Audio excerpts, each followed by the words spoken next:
ఏ సంతానం చెప్పండి? బహుగా దీవించబడిన సంతానం.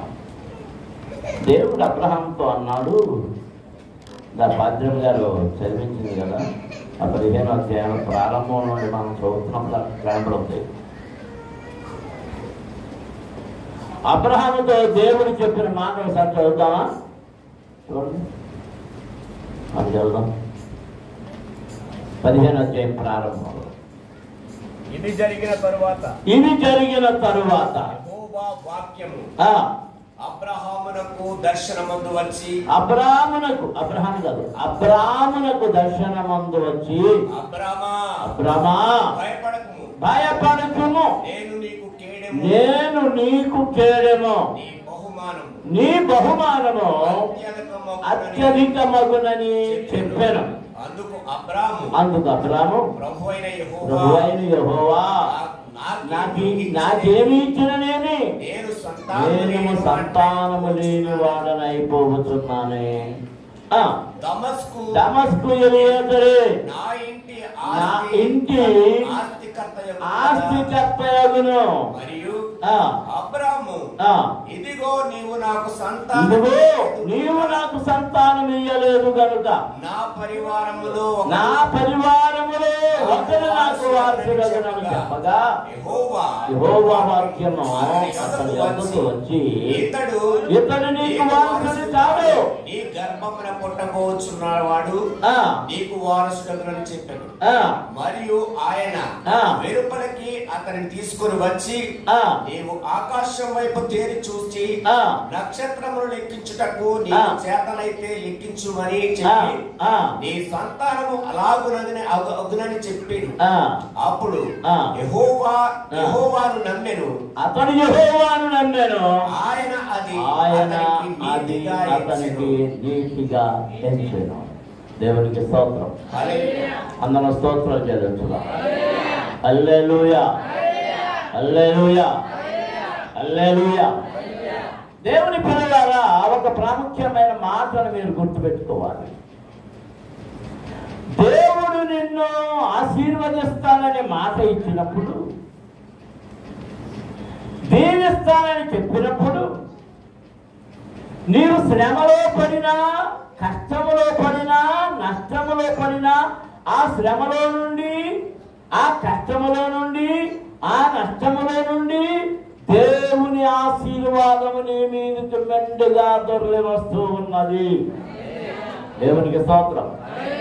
హల్లెలూయా, హల్లెలూయా. దేవుడు అబ్రాహాంని నువ్వు నీ జనం మధ్యలో వచ్చేయి అన్నాడు. నేను చూపించే దేశానికి వెళ్ళు అన్నాడు. ఎందుకు తన ప్రజలను విడిచిపెట్టి వచ్చేయమన్నాడు? ఆ ప్రజల మధ్య ఉండొద్దని ఎందుకన్నాడు దేవుడు?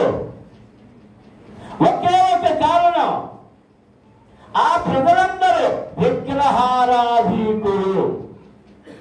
ఎవరు వాళ్ళు? విగ్రహారాధీకులు. అబ్రహాము ఒక్కడే దేవుని తెలుసుకున్నవాడు, దేవుని యందు నడుస్తున్నవాడు. అబ్రహాము పుట్టినప్పుడు నిమ్రోదు అబ్రహాము చంపాలనే ప్రయత్నం చేశాడు. తెరహు అబ్రహాము 10 ఏళ్ళు ఒక గుహలో దాచాడు. అబ్రాముకు బదులుగా ఒక పనికెత్త కుమారుడు అబ్రాముగా ఆ రాజు ముందుకు దగ్గరకు తీసుకెళ్ళినప్పుడు వారిని చంపేశాడు నిమ్రోదు. ఆ తరువాత తెరహు నిమ్రోదు యొక్క సంస్థానంలో 70 మంది అధికారులు ఉంటే ఆ అధికారులలో ఒకడు అబ్రాము తండ్రి అయిన తెరహు. ఈ తెరహు రాజు చేత ప్రేమించబడిన అది చూసి అసూయపడిన వారు అబ్రాము బతుకున్నాడని రాజుకి చెప్పారు.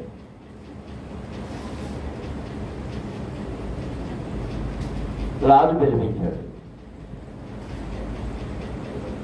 అవునయ్యా నిజమే అని ఒప్పుకున్నాడు. అయితే ఏం చేస్తుందంటే తన కుమారుని దాచుకోవడానికి తన ముత్తాత అయినటువంటి మొదటి ముత్తాత అయినటువంటి నోవహు దగ్గరకు అబ్రామును పంపేశాడు. అబ్రాము అక్కడ పెరిగాడు. నోవహు దేవుని నీతి అంతటిని అబ్రాముకు నేర్పాడు.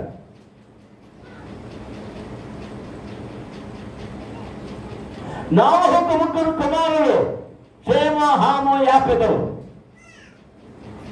యాపెతు పెద్దవాడు, హాము రెండవవాడు, షేము చిన్నవాడు. షేము సంతానము అబ్రాము. మీకు అర్థమవుతుంది ఏమైనా నా మాటలు? హాము శపించబడిన వాడు. తండ్రి అయిన నోవహు హామును శపించాడు. ఎందుకంటే వాళ్ళు అరారతు కొండల మీద ఆ వాడ ఆగిపోయినప్పుడు వాళ్ళు అక్కడే నివసించడం మొదలుపెట్టి అక్కడే వ్యవసాయం చేయడం మొదలుపెట్టారు. ఇంకెక్కడ దేశం ప్రపంచంలో ఎక్కడ జనం లేరు కదా. మొత్తం భూమిని జలప్రలయం చేత దేవుడు శిక్షించాడు. నెమ్మదిగా వాళ్ళు వ్యవసాయం చేయడం ప్రారంభించినప్పుడు ఆ లోయల్లో ఆ కొండల్లో ముందు ద్రాక్ష తోటలు వేసుకున్నారు. ఆ ద్రాక్ష తోటలు వేయడం వల్ల ఆ ద్రాక్షారసం తాగడం బాగా నోవహు తాగేయడం మొదలుపెట్టాడు. పులిసిన ద్రాక్షారసం త్రాగితే మత్తు పెరుగుతుంది. పులియని ద్రాక్షారసం అయితే రక్త శుద్ధి చేస్తుంది. ఈ పులిసిన ద్రాక్షారసము సారాయిగా మారిపోతుంది. ఇందులో విచిత్రం ఏంటంటే ఈ పులిసిన ద్రాక్షారసం ఎన్ని సంవత్సరాలు దాచి ఉంచుతారో దాని విలువ అంత పెరుగుతుంది.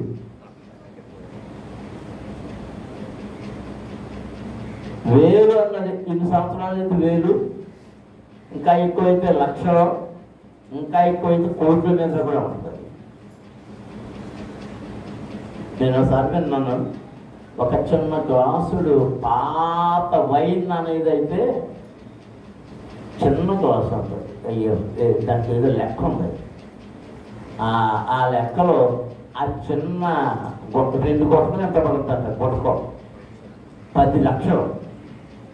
ఆ చిన్న గుట్ట ఎంత? 10 లక్షలు. ఎందుకు? పూర్వకాలం ఎప్పుడో దాచిన ద్రాక్షారసం. సరే, ఈ పులిసిన ద్రాక్షారసం త్రాగడం వల్ల అతిగా తాగాడేమో. ఇప్పుడు నోవహు ఏమైపోయాడంటే మత్తెళ్ళిపోయాడు. మత్తెళ్ళిపోయి వస్త్రహీనుడైపోయాడు. పడుకున్నాడు, పాకలో గుహలో పడుకున్నాడు. ముందుగా ఎవరు చూశాడరా? హాము. వాడు చూసి బయటకు వచ్చి అన్నయ్య తమ్ముడు అని హేళన చేయడం మొదలెట్టాడు. ఎవరిని? తండ్రిని. మరి ఎంతసేపు నవ్వాడు? ఏంట్రా అని అడిగితే, ఇది మన నాన్న ఎలా పడుకున్నాడో చూడండి, ఒంటి మీద గుడ్డలేదురా అని చెప్పినప్పుడు ఈ షేము యాపెతు వాళ్ళిద్దరు ఏం చేశారంటే ఒక పెద్ద వస్త్రాన్ని తీసుకొని, అంటే ఏ వస్త్రం? బహుశా ఈ గొడ్డి చర్మం మీద అయి ఉంటుంది. ఆ వస్త్రాన్ని తీసుకొని ముఖాలు వెనక్కి తిప్పుకొని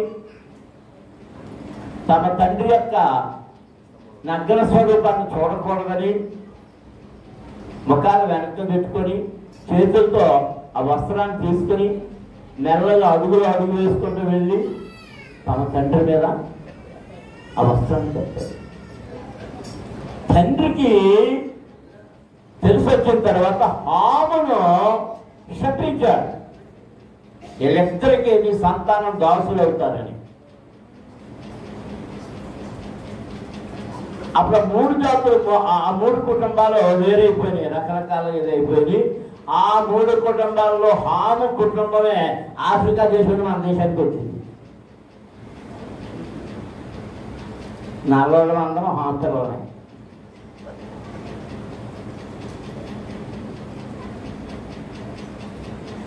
వారిలో హాము మనవడు, కనాను కుమారుడు,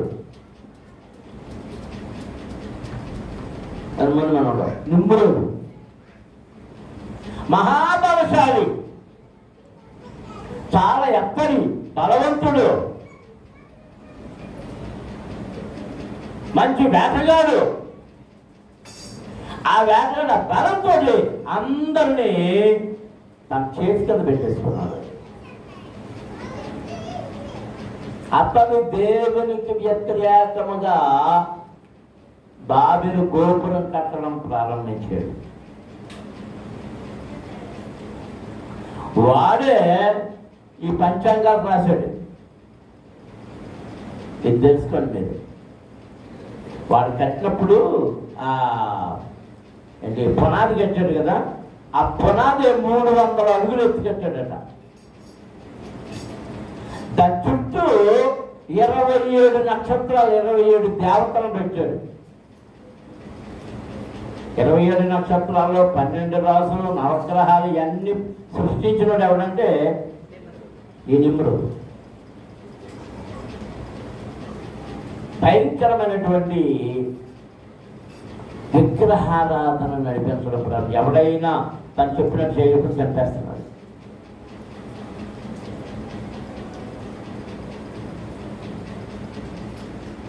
దానిలో ఒక చిన్న మాట మీకు చెప్పేసి నేను ముందుకు వెళ్ళిపోతాను. నిమ్రోదు వేటాడుతుండగా అతనికి అంగరక్షకులు అంటే సెక్యూరిటీ గార్డ్స్ ఉంటారు కదా, వీళ్ళందరూ కూడా వస్తున్నప్పుడు ఈలాంటి వేటగాన్ని వేటాడాలని మరో వేటగాడు వచ్చాడు.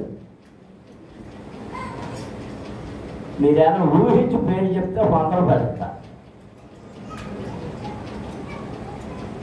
మీకు తెలుసాడు, మీకు బాగా తెలుసాడు. మీరు ఊహించి చెప్పగలిగితే అని పెద్దగారా ఊహించి చెప్పగలవా? ఆడు మహావేటగాడు. యాసవ్ అప్పుడు చాలా బాగా అర్థమైపోయింది. అట్లా అప్పుడే 6-7 అన్నమాట కూడా చెప్పారు.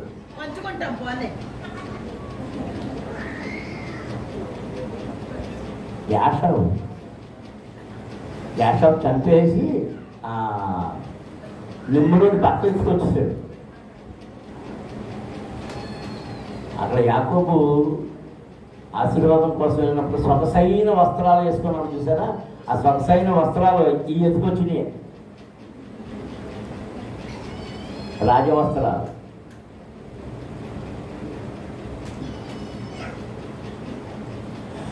ఆ నిమ్రోదుకు భయపడి తన కుమారుని బతుకున్నాడు కాబట్టి తమను ఎక్కడ చంపేస్తాడు అని తెరహు తన కుమారుని అబ్రాహామును తీసుకొని వచ్చేసి హారానులో కాపుకున్నాడు. నిమ్రోదుకు తడుచుకున్నాడు. అప్పుడు దేవుడు మరలా అబ్రాహాముతో చెప్పాడు, నేను చూపించిన దేశానికి వెళ్ళిపో. అప్పుడు అబ్రాహాం ఎప్పుడు బయలుదేరాడు? హారానులో తన తండ్రి అయిన తెరహు మృతి పొందిన తరువాత అక్కడ నుండి బయలుదేరాడు.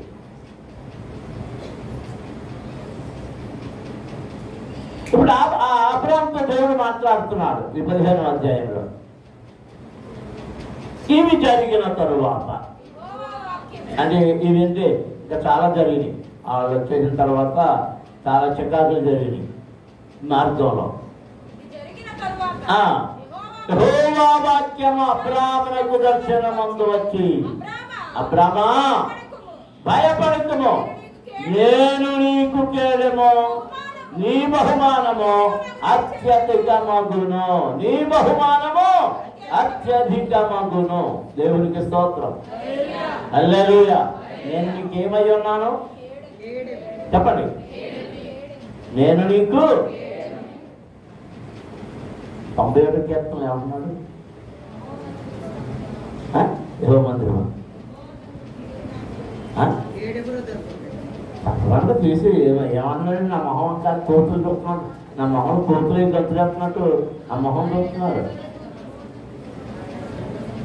మహోన్నతుని చాటున నివసించేవాడు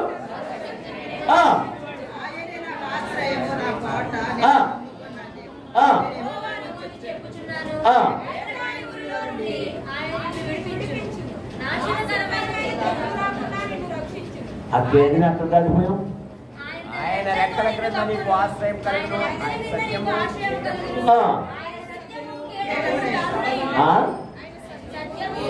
ఆయన సత్యము కేడమును దారునయ్యున్నది. ఆయన సత్యము కేడమును దారునయ్యున్నది. దేవునికి స్తోత్రం. ఏది అసత్యం? అసత్యం ఏది చెప్పండి. మీకు తెలుసు.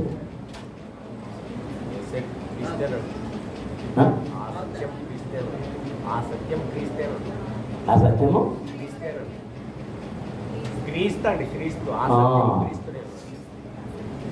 నేనే మార్గమును సత్యమును జీవమునై ఉన్నాను.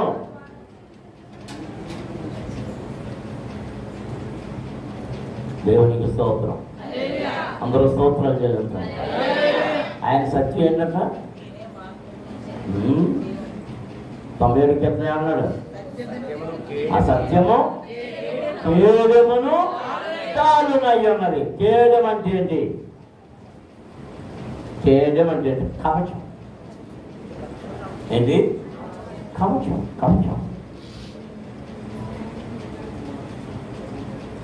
ఆ కవచం ఆయన అయినప్పుడు మన నీవికి ఎగురు ఏ బాణమైనా, ఏ రాయైనా, ఏ ఖడ్గమైనా దేనికి తగులుద్ది?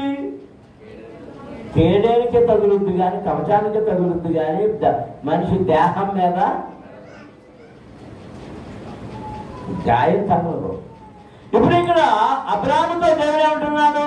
నేను నీకు కేడము. అబ్రామా భయపడుతుము, నేను నీకు కేడము, నీ బహుమానము అత్యధికమగును. దేవునికి స్తోత్రం. హల్లెలూయా. హల్లెలూయా. హల్లెలూయా. అందరూ స్తోత్రం చెల్లించండి. హల్లెలూయా. హల్లెలూయా. హల్లెలూయా. అబ్రాహాముకు భయం పట్టుకుంటాయి. ప్రభువా నన్ను ఆశీర్వదిస్తానంటున్నావు, అన్నీ బాగున్నాయి, కానీ ఈ ఆశీర్వాదాలను ఏం చేసుకోనయ్యా? నువ్వు నాకు గొడ్లు ఇచ్చావు, దాసులు ఇచ్చావు, దాసదానాన్ని ఇచ్చావు, వెండి బంగారాలు ఇచ్చావు, ఆవులు ఇచ్చావు, మేకలు ఇచ్చావు, గొర్రెలు ఇచ్చావు, గాడులు ఇచ్చావు, ఒట్లు ఇచ్చావు, అన్నీ ఇచ్చావు. ఈ భారం అంతా మోస్తున్నాను. ఇవి అనుభవించడానికి నాకు వారసుడు లేడు. ఇవన్నీ నేను ఎవరికి అప్పచెప్పాలి? దమస్కు వాడైనా, ఎవరు అంటాడు? దమస్కు వాడైనా ఎలియాజరుకు అప్పచెప్పాలి. ఎలియాజరు దేవునికి స్తోత్రం. అందరూ స్తోత్రాలు చెల్లించండి. హల్లెలూయా. ఈ ఎలియాజరు ఎవరు? ఈ ఎలియాజరుని బహుమతిగా నిమ్రోదు ఇచ్చాడు అబ్రహాముకి.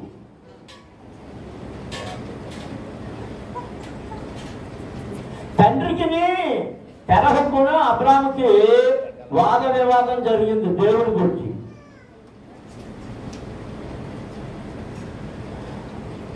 నాహు దగ్గర దేవుడిని గురించి తెలుసుకున్నాడు కనుక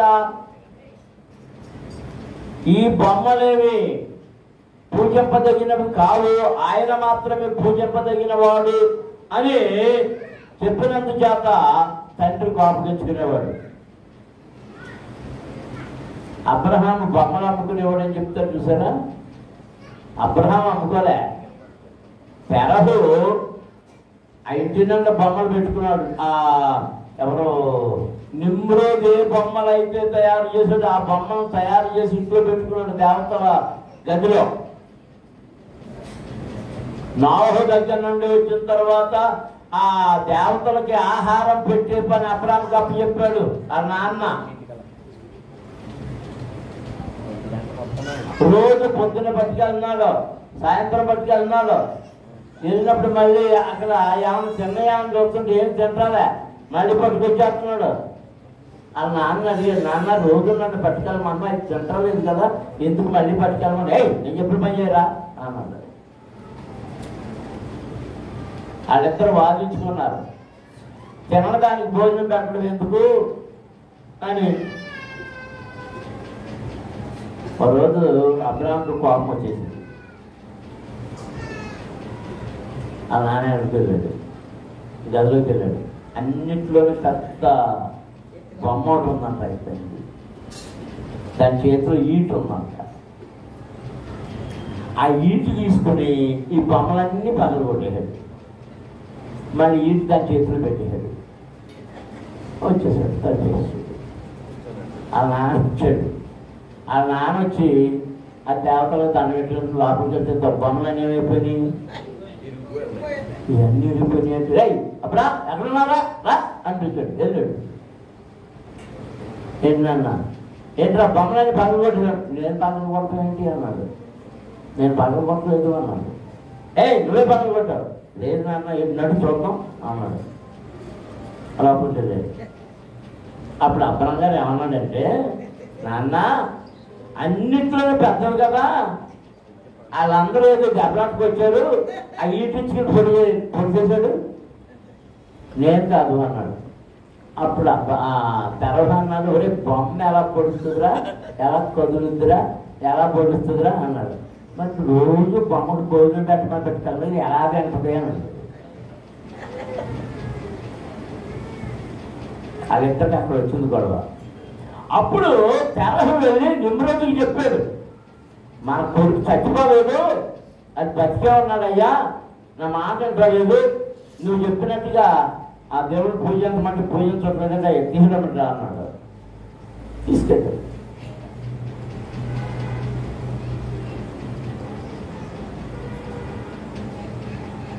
తెరహు పెద్ద కుమారుడు నాహోరు. నాహోరుకి అబ్రాహాముకి 53 సంవత్సరాలు తేడా ఉందంట.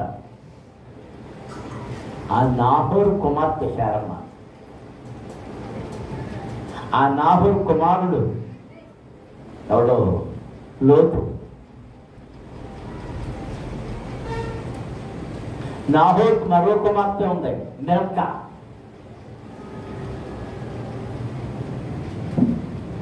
అప్పుడు నాహోరు అన్నాడు, ఒరే తమ్ముడు నేను నీతో వస్తాను నడవరా అన్నాడు.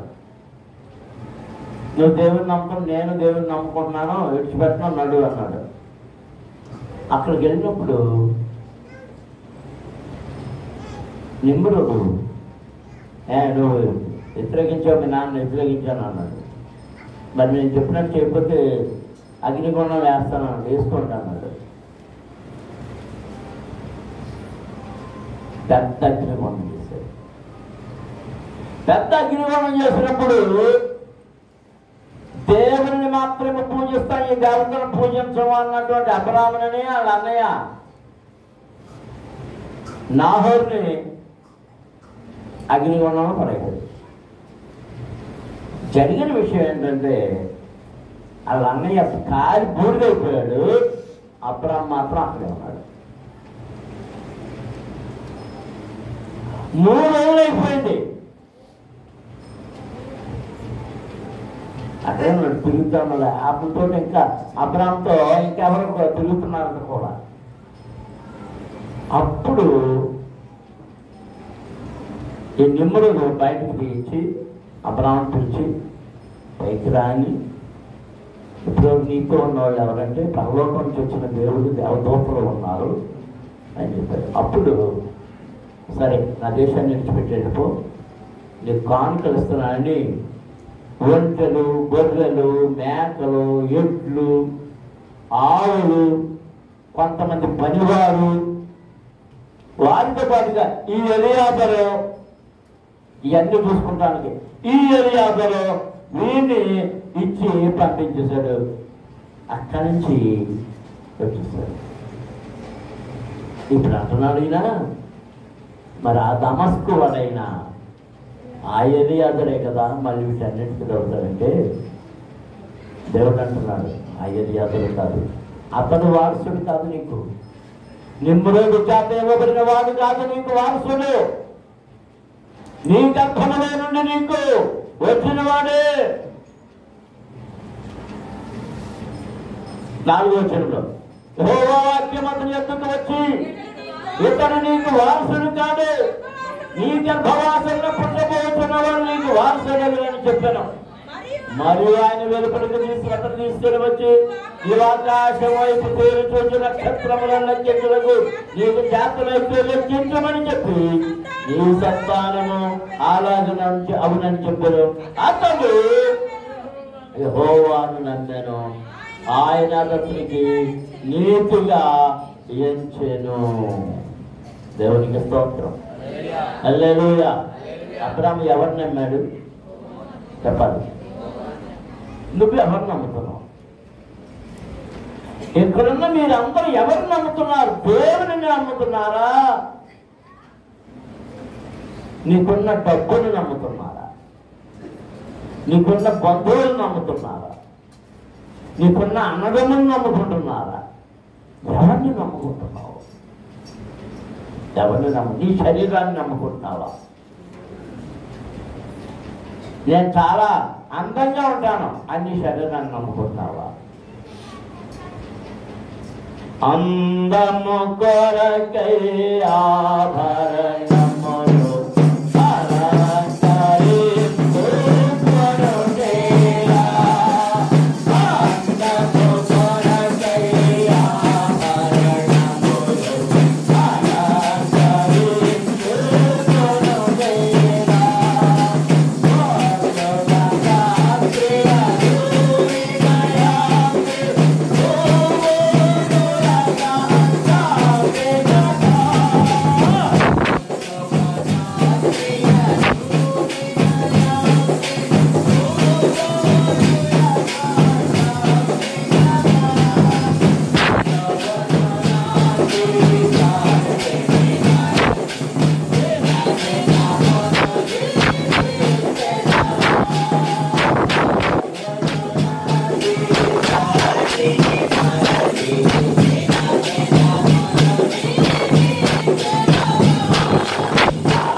మధ్య సోషల్ మీడియాలో యూట్యూబ్లోనూ యూట్యూబ్లోనూ అందరూ కన్ని ప్రశ్నలు వేస్తున్నారు. పాస్టర్లోనే వేస్తున్నారు. పాస్టర్లు మరి చాలా మంది ఇప్పుడు యూట్యూబ్లో బోధకులు అయిపోయింది కదా, పాస్టర్లోనే వేస్తున్నారు. ప్రశ్నలు ఏంటో తెలుసా? ఆ ప్రశ్నలు ఏంటో తెలుసా? ఏమంటే పాస్టర్ గారు మీరు తక్కువ ఆర్డర్ చేయటండి, ఆ గొలుసులు ఏంటండి, ఆ గొడవ ఏంటండి, ఈ గొడవ ఏంటండి, నా ఇష్టం, నా శరీరం గురించి నువ్వెందుకు అడుగుతా? ఎవరికంట శరీరం? ఎవరికంట? కొంతమంది అయ్యగారుని అడుగుతున్నారు, అయ్యగారు మీ వయసు 75 80 కనపడుతుంది, మీ చుట్టూ రంగు ఎందుకంటే ఏమయ్యా నా ఇష్టం చెప్పండి. నీ ఇష్టమా? నీ ఇష్టమా? నీ ఇష్టమా? నీ ఇష్టమా? నీ ఇష్టమా? అప్పగించితే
సినిమా యాక్టర్లు బ్రాహ్మణులోంచి వచ్చిన వాళ్ళు అని, ఆంధ్రలోంచి వచ్చిన వాళ్ళు, ఇందులోంచి వచ్చిన వాళ్ళు సాక్ష్యం చెప్తారు. నేను ఆ సేవ చేస్తున్నాం, ప్రభు నమ్ముకున్నాం అన్నవాడు చెప్తున్నప్పుడు నేను ముందే చూస్తాను తెలుసా, నీకు ఇదేంటి అనుకోని ఆ చేతికి ఏమున్నాయి.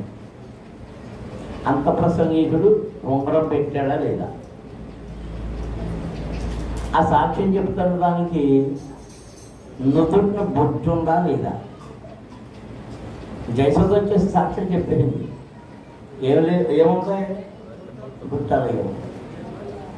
మారు మనసు కొంత అయ్యని చెప్పుకుంటే అవన్నీ ఎవరివి అన్యదేవతల యొక్క చిహ్నములు. అన్యదేవతల చిహ్నములు నీ దేహం మీద ఎప్పుడైతే కనబడ్డాయో నీ దేహం ఎవరిది కాదు, దేవుడిది కాదు. నువ్వు అందం అనుకుంటున్నావేమో, అందం కాదు. నేను ఇలా మర్చిపోతే టైము మొసళ్ళు అయిపోయింది. దాని జుట్టుకు రంగు అవసరమా, దాని మూతికి రంగు అవసరమా, దాని గోళ్ళకి రంగు అవసరమా? చెప్పండి అవుతాం. మీకు తెలుసు, చెప్పాను మొన్న 2-3 వారాలు చెప్పండి. పాఠంగా చెప్పేది ఏం చెప్పారు, ఎవరో ఏం చెప్పారు, అలా ఏం చెప్పాడు కదా, దీనికి ఇంకా రంగు ఎందుకు అలా చెప్తానండి. ఆ బాణం దెబ్బతో తెచ్చాడు కదా ఆహాబు. ఆ రాజుగారు ఆ దారం పెడుతున్నాడని చూస్తాడట. ఆయన చూస్తాకి కిటికీలో కూర్చుంటాయి. కిటికీలో కూర్చోడానికి మూతికి రంగులు ఎందుకు, ముక్కుకు రంగులు ఎందుకు, జుట్టుకు రంగులు ఎందుకు, ఇవన్నీ ఎందుకు? ఝాన్సీ వచ్చేసిందా? ఎవరు ప్రార్థన చేసినప్పుడు లేదు. ఇవన్నీ రంగులు ఎందుకు? రాజుగారు వస్తున్నాడు, చూస్తా లేదని ప్యాకేసింది మళ్ళీ. హలో హాయ్ అయిపోతుంది. హాయ్ పైకి చూసాడు ఆయన. ఒరే నా పక్షమున ఉన్న వాళ్ళు అక్కడ ఎంతమంది ఉన్నారు అన్నాడు. 2-3 చూసినంత ఆవతలో దీని దగ్గర పని చేస్తున్నాడు. దాన్ని కిటికీలో చూసేయన్నాడు. తోసాడు అంతే,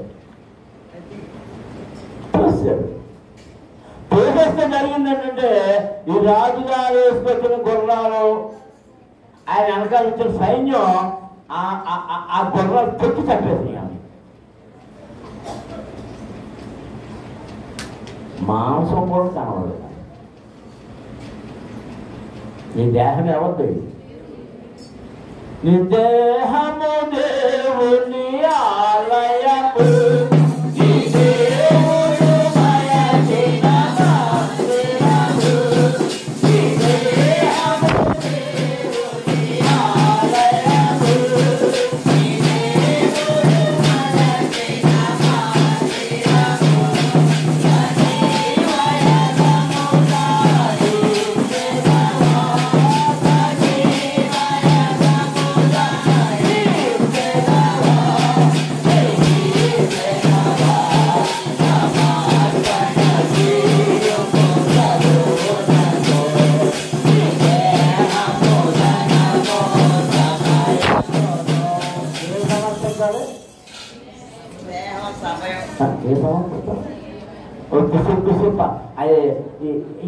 పాత నాకే బాగేస్తుంటుంది, దొంగలు వస్తాయి. అది బాగా సమర్పణ చేయుము ప్రభువునకు.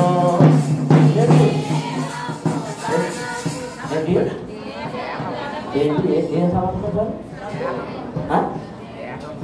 సార్ తప్పనిసరిగా?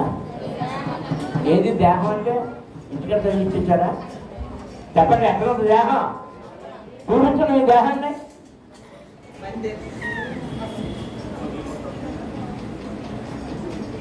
ఆ దేహం ఎవరిదంట?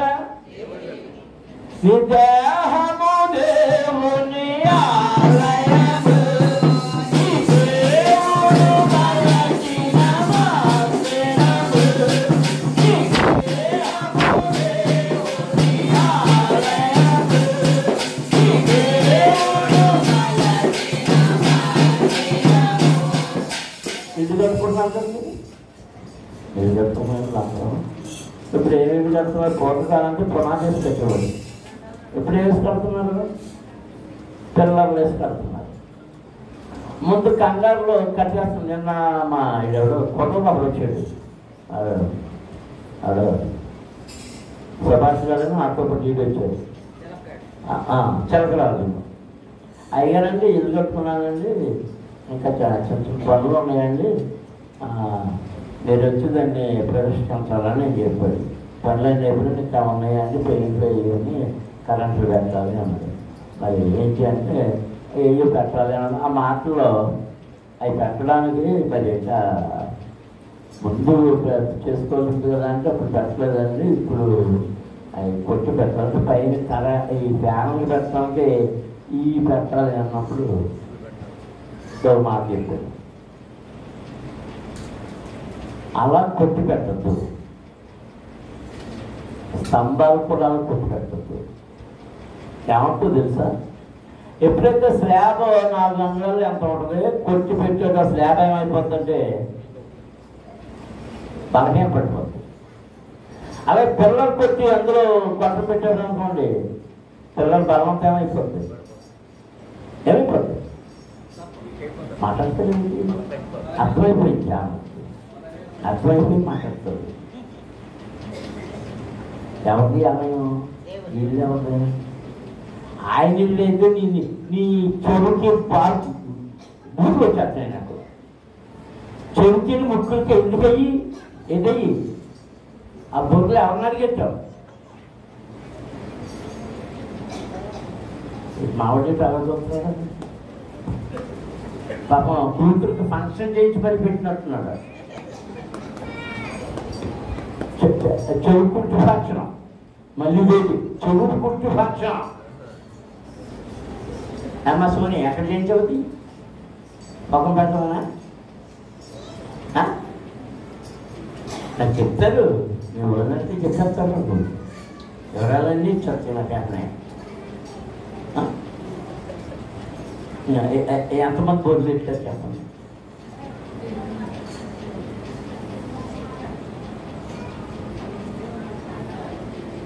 అది ఏంటి దెబ్బలాడుకుంటున్నారు?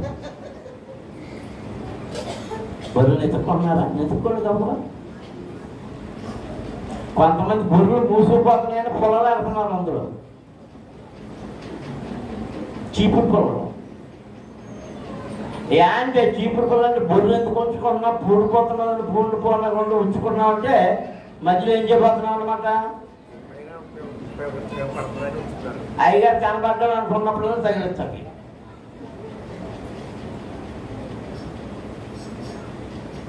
నీ దేహం ఏమన్నది? నీ ఇష్టం వచ్చినట్టు నా ఇష్టం వచ్చినట్టు చేయడం కాదు. ఆయనకి ఏది ఇష్టమో, ఆయనకి ఏది ఇష్టమో ఆయన చేస్తాడు. ఇన్ని ఇలా చేస్తున్నారు కదా, మరి మెల్ల మీదో చేతి మీద కంతి వచ్చింది అనుకోండి, అర్జెంట్గా డాక్టర్ దగ్గరికి ఎందుకు వెళ్ళిపోతున్నారు?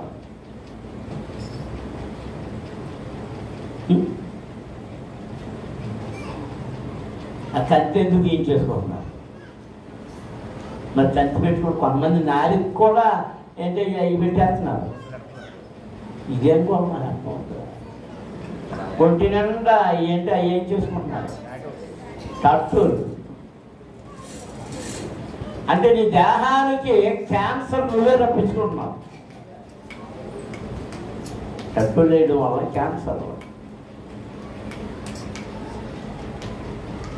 నీ దేహాన్ని ఎవరు పాడు చేస్తున్నారు? నువ్వే పాడు చేసుకుంటున్నావు. రోజు మా పాటలు నాతో తిట్లు తింటూనే ఉంటాయి. ఎందుకో తెలుసా? ఎక్కడెక్కడ ఇంకా ఆ చెప్పులు పట్టుకున్న గదిలోకి వచ్చాను. ఒకసారి నేను ఆనంద చెప్పులు ఆలోచించే అంటాడు, పట్టుకొచ్చి ఇదిలేస్తుంటాడు నా మనవాడు.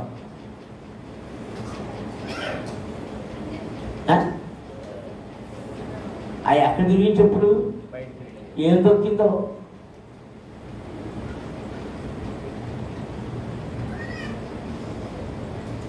మీరైనా సరే మీ చెప్పులు ఎప్పుడు లోపలికి తీసుకెళ్ళకూడదు.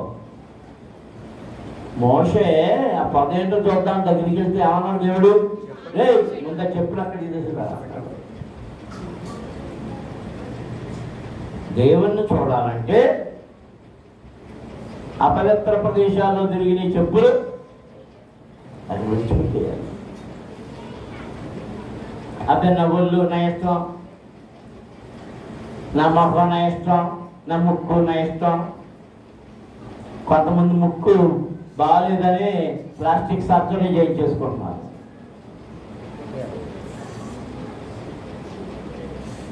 నువ్వు ప్లాస్టిక్ సర్జరీ చేయించుకున్నావు మంచిదే, నీకు అది ఇవ్వాలని కూడా దేవుడు ఇచ్చును.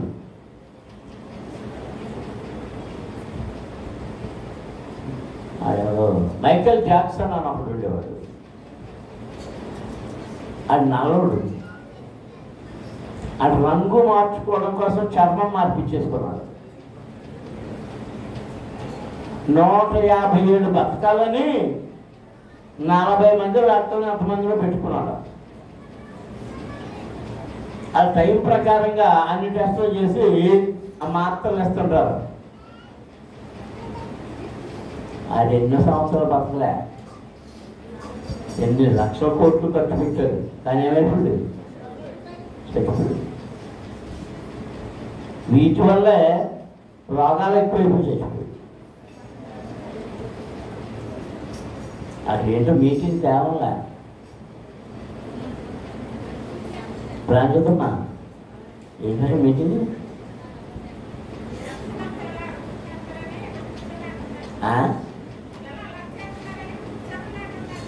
వాళ్ళు గొడవ మీకు మీరు ఏమన్నా అది వదిలేయండి అని ఎప్పుడని చెప్తాను. పిల్లల వైపు చూడకండి, అది ఆడుతూనే ఉంది. మన దేహం ఎవరిది? తన చేతులతో మరిచిన దేహం. ఈ దేహాన్ని దేవునికి మహిమార్థమయ్యే వాడుకోవాలి, కానీ మరి దేనికి వాడుకోవడం. ఇప్పుడు దేవుడు అబ్రాహాముతో అంటున్నాడు, నీ సంతానమే, నీ సంతతి వారు, నీ సంతానమే విస్తరించబడతారు. దీంట్లో ఏమంటున్నాడు? ఇందాక అమ్మగారు చెప్పింది కదా 13వ వచనంలో, నీ సంతతి వారు తమది కాని పరదేశమందు నివసించి ఆ దేశపు వారికి దాసులుగా ఉందరు. వారు 400 ఏళ్ళు వీరిని శ్రమ పెట్టుదురు. మీరు ఎవరికి దాసులవుతారో ఆ జనములకు నేనే తీర్పు తీర్చుదును. తరువాత వారు మిక్కిలి ఆస్తితో బయలుదేరి వచ్చుదురు. మిక్కిలి ఆస్తితో. దేవునికి స్తోత్రం. హల్లెలూయా, హల్లెలూయా.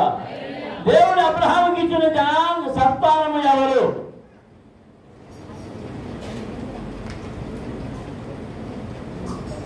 శారము గారి ద్వారా ఇస్సాకు సంతానం, హాగరు ద్వారా ఇష్మాయేలు సంతానం, కెతూరా ద్వారా మరొక 6 జనాంగములు. అంటే ప్రపంచం అంతా ఏమైపోయింది? దేవుడు ఆయనకి చెప్పిన వాగ్దాన ప్రకారంగా ఆకాశపు నక్షత్రముల కంటెను, భూమి మీద ఉన్న ఇసుక రేణువుల కంటెను. నీ సంతానము అభివృద్ధి చెందుతుంది. దేవునికి స్తోత్రం. అందరూ స్తోత్రాలు చెల్లించండి. హల్లెలూయా, హల్లెలూయా, హల్లెలూయా. చూడండి, దేవుడు అబ్రహాముతో చెప్పారు, నీ సంతానము ఐగుప్తు దేశంలో ఎన్ని 100 ఏళ్ళు శ్రమ పడతారన్నాడు? 400 ఏళ్ళు. ఆ 400 ఏళ్ళు అయిన తర్వాత వారు వస్తూ ఉన్నప్పుడు ఎంత చదివిన 114 కీర్తన ఇశ్రాయేలు అన్నాడు. యాకోబు ఇశ్రాయేలు నేను మూసేసాను, మీరు మూసేసారా? అయిపో నాకంటే తొందరగా మూసేస్తున్నాను. నాకు వినపడలేదు. ఐగుప్తులో నుండి ఇశ్రాయేలు అన్య భాష గల దేశముల నుండి యాకోబు బయలుదేరినప్పుడు యోదా ఆయనకు పరిశుద్ధ స్థలమాయను. దేవునికి స్తోత్రం. హల్లెలూయా, హల్లెలూయా, హల్లెలూయా, హల్లెలూయా. 430 ఏళ్ళు అక్కడ అయిన తర్వాత వారు బయలుదేరినప్పుడు ఎవరంటే బయలుదేరినాడు? అన్య భాష గల దేశం నుండి ఎవరు బయలుదేరారు? యాకోబు.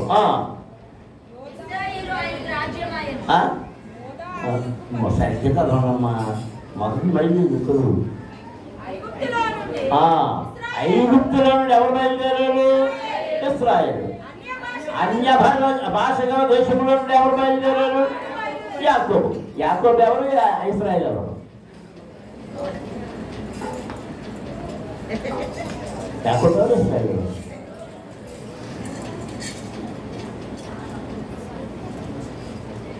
యాకోబుకు పేరు మార్చినప్పుడు ఇశ్రాయేలు అయ్యాడు. యాకోబుకి పేరు మార్చినప్పుడు ఇశ్రాయేలు అయ్యాడు. మళ్ళీ వచ్చిన మళ్ళీ కాదు.